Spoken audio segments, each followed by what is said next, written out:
दिन जिसने हिंदुस्तान के सीने में गहरे घाव छोड़े।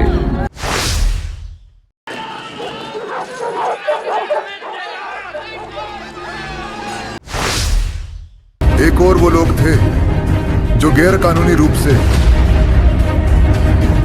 जनरल डायर को सजा देना चाहते थे।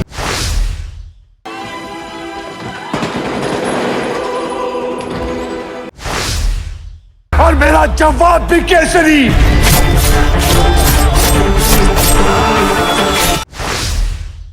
Power is when we have every justification to kill, and we don't. और एक और मैं था जो कानूनी रूप से उसे सजा देना चाहता था।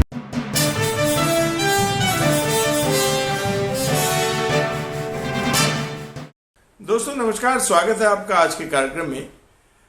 जरा एक पल के लिए सोचिए कि अगर कोई शख्स किडनैप हो जाए और वह अपने किडनैपर का ही बचाव करने लगे और कहे कि जंजीरें तो ठीक है, वो थोड़ा बहुत मारता पीटता भी है, वो भी चलेगा, लेकिन जो रोटी का टुकड़ा देता है उसको खाने के लिए, उसके लिए उसे थैंक्स बोलना चाहिए।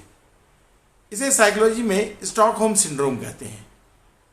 स्टॉकहोम स्वीडन की राजधानी है, जहां 70 के दशक में एक बैंक रॉबरी हुई थी और उसके बाद वहां जो बंधक बनाए गए थे, जो बैंक में जो लोग थे, वो उस हमलावर का बचाव करने लगे। उसी के बाद से मनोविज्ञान में इसे स्टॉकहोम सिंड्रोम का संज्ञा दिया गया।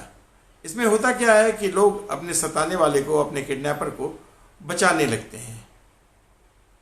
लेकिन अब थोड़ा बड़ा सोचिए, इसमें अगर एक पूरा देश अपने आप को, अपने हमलावरों को, अपने लूटने वालों को, अपने जो सताने वाले हैं, ये उनका बचाव करने लगे और उन्हें कहने लगे कि उन्होंने हमारा सब कुछ किया, उन्होंने हमारा विकास किया, उन्होंने हमारे लिए बहुत कुछ किया, और उनको थैंक्स बोलने लगे।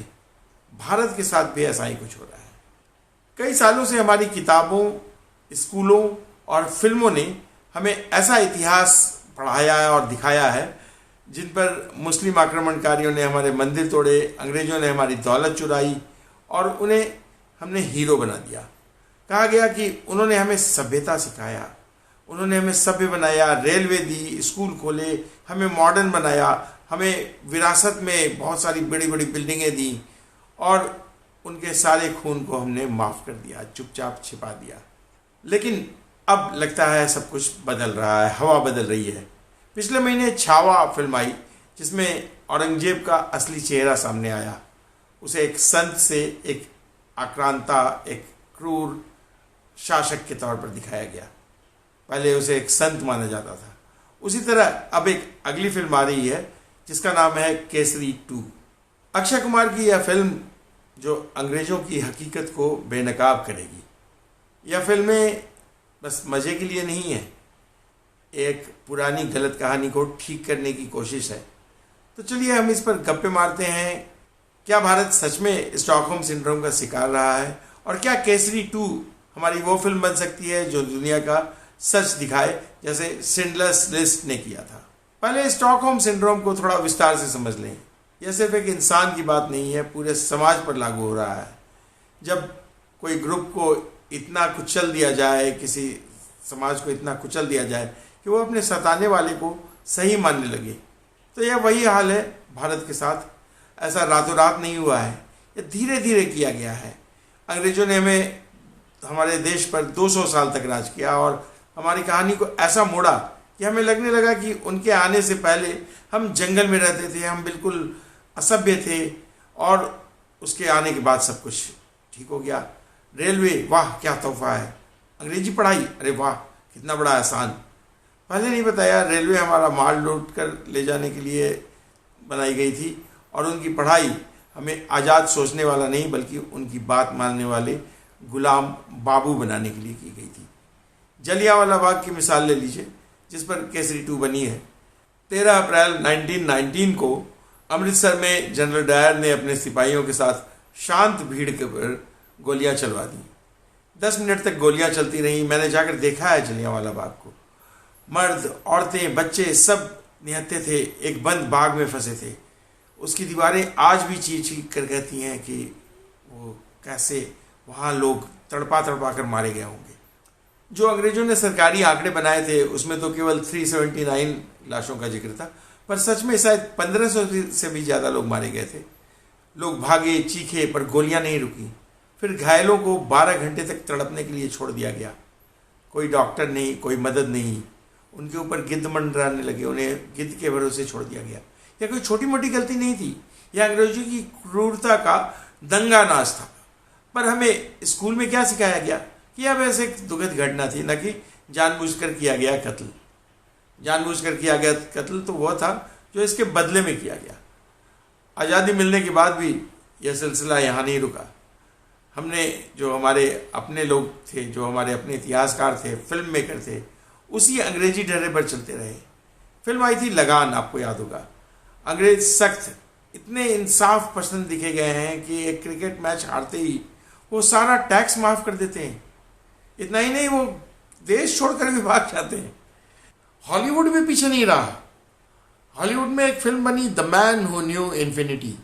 उसमें अंग्रेज रामानुजन की मदद करते नजर आते हैं, पर यह नहीं दिखाते कि उसने कितना रेसिज्म झेलना पड़ा होगा उसे।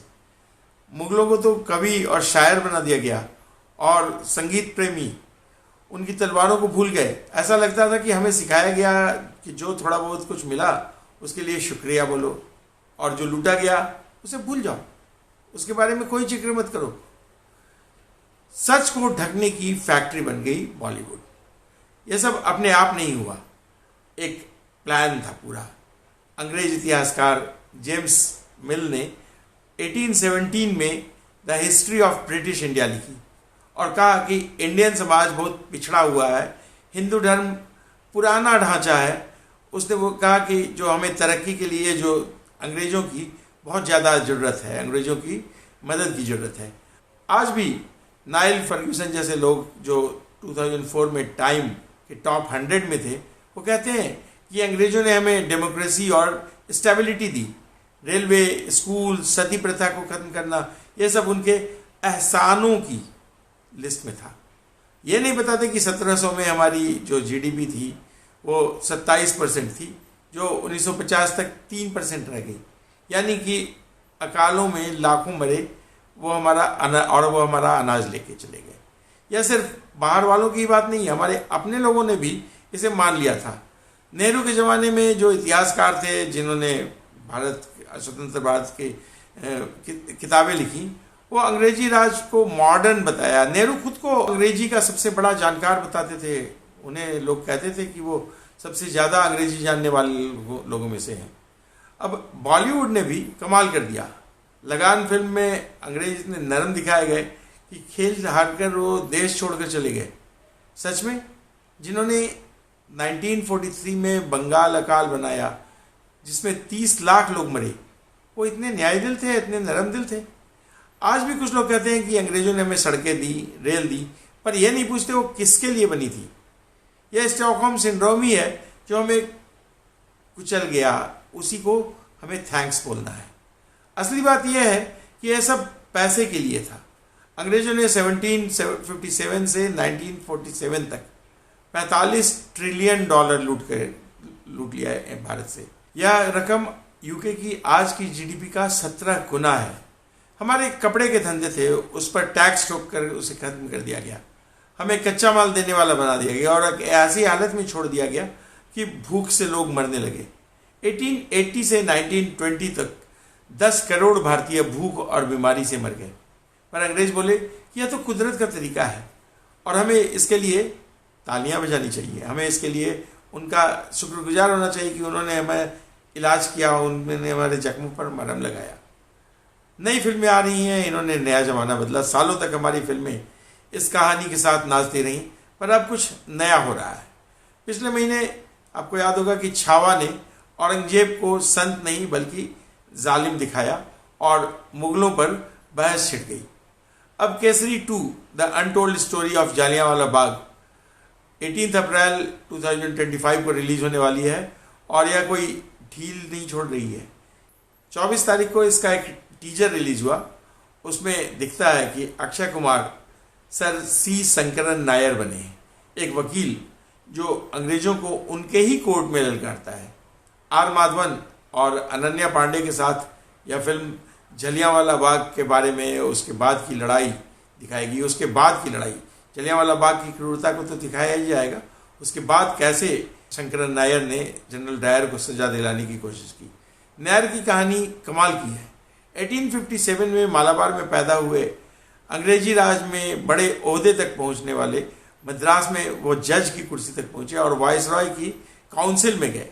पढ़ाई में सुधार लाया उन्होंने और मॉन्टेग्यू चेम्सफोर्ड जो रिफॉर्म्स हैं उसको सपोर्ट किया, जो धीरे धीरे आज़ादी का वादा करते थे, पर जलियांवाला बाग ने उन्हें तोड़ दिया। 1919 में उन्होंने नौकरी छोड़ दी। 1922 में उन्होंने एक किताब लिखी जिसमें गांधी और डायर दोनों को कोसा गया जमकर। डायर ने इस पर मानहानि का केस भी ठोक दिया। अंग्रेजी कोर्ट में नायर हारे और डायर को अंग्रेजों ने बेगुनाह बता दिया और नायर पर 7,000 पाउंड का जुर्माना ठोक दिया। उस जमाने में यह बहुत बड़ी रकम थी। डायर ने कहा माफ़ी मांग लो तो मैं छोड़ दूंगा। नायर ने माफ़ी नहीं मांगी, पैसे दिए और डटे रहे। यही हिम्मत केसरी 2 में दिखाया गया है। यह कोई आम फिल्म नहीं है, यह एक बयान है।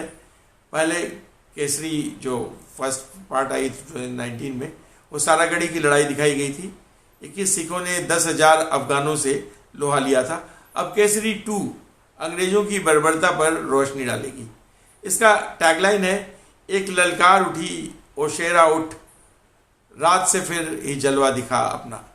भूले हुए सच को जगाने की कोशिश पुकार है, पर क्या यह वो कर पाएगी जो शिंडलर्स लिस्ट ने किया था?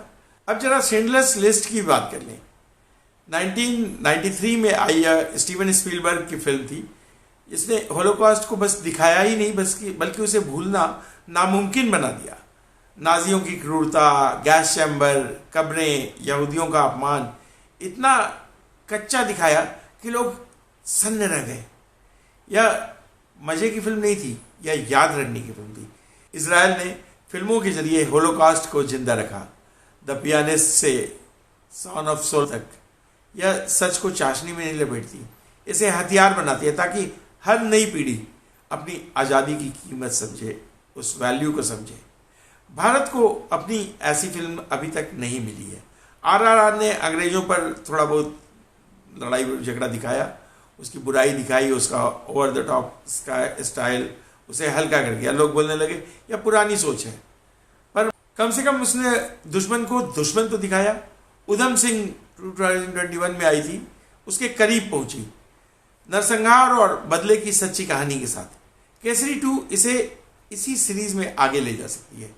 अगर ये जलियांवाला बाग को बिना ढके, बिना माफ़ी मांगे दिखाए तो यह अंग्रेज भूलने की बीमारी को तोड़ सकती है। अब सवाल उठता है कि यह आज क्यों जरूरी है? 2025 में यह क्या मायने रखता है?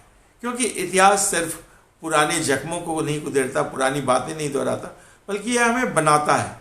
इजराइल, स्कॉटलैंड और अमेरिका, इन सब ने अपनी कहानियों से अपनी पहचान बनाई है, पर भारत ने अपने जख्मों को भुला दिया, उन्हें दबा दिया।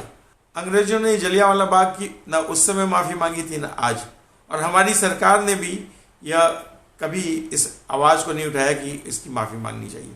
यह हमें दिखाता है कि अपने दर्द को हम कितना हल्के से लेते हैं। उधर पश्चिम अपने साम्राज्य की तारीफ करता है, ब्रिटिश स्कूल उपलब्धियां बढ़ाती हैं और तबाही को छुपाते हैं। अब उनकी बात मानने की ज़रूरत नहीं है। केसरी 2 एक नया मोड़ ला सकती है अगर यह अंग्रेजों को मसीहा नहीं जालिम दिखाए, अगर यह जलियांवाला बाग की चीखें, नायर की हिम्मत और देश के धोखे को दिखाए, तो यह हिसाब शुरू कर सकती है। सोचिए, एक ऐसी बॉलीवुड फिल्म जो चमचागिरी छोड़ दे और सच से टकराए, एक ऐसी नई पीढ़ी जो रेलवे के लिए थैंक्स न बोले बल्कि उन लाखों के लिए रोए जो उसे बनाने में मरे। तो बात का लबोलुआब क्या है? हमें एक झूठ खिलाया गया, जो हमें कुचले वो हमारे दोस्त, या झूठ हमारी पढ़ाई, फिल्मों और सोच में घुसा दिया गया। पर केसरी 2 जैसी फिल्में कुछ बदल रही हैं। यह परफेक्ट नहीं है और सालों की ट्रेनिंग एक रात में नहीं बदल जाएगी। एक फिल्म से ऐसा सब कुछ बदलाव आ जाए, ऐसा नहीं होगा, पर यह शुरुआत है। अगर ये फिल्म सच दिखाए, कच्चा सच्चा बिना शर्मिंदगी, तो यह उस दीवार में दरार डाल सकती है जिसके पीछे सच छिपा है। आप क्या सोचते हैं इस बारे में? क्या केसरी 2 हमारी सिंथेसिस बन सकती है? क्या हमें हमारा सिनेमा अब बिना डरे हमारी कहानी सुना सकता है? कमेंट बॉक्स में अपनी राय बताइए, और अगर आपको ये कहानी अच्छी लगी, आपको ये वीडियो अच्छा लगा, तो अपने दोस्तों के साथ शेयर कीजिए, क्योंकि अतीत को भूलना आज़ादी नहीं, ये गुलामी है। आज के वीडियो में इतना ही। अगले वीडियो में फिर किसी मुद्दे के साथ, किसी चर्चा के साथ आपके सामने उपस्थित होंगे। तब तक के लिए नमस्कार, धन्यवाद, जय श्री राम।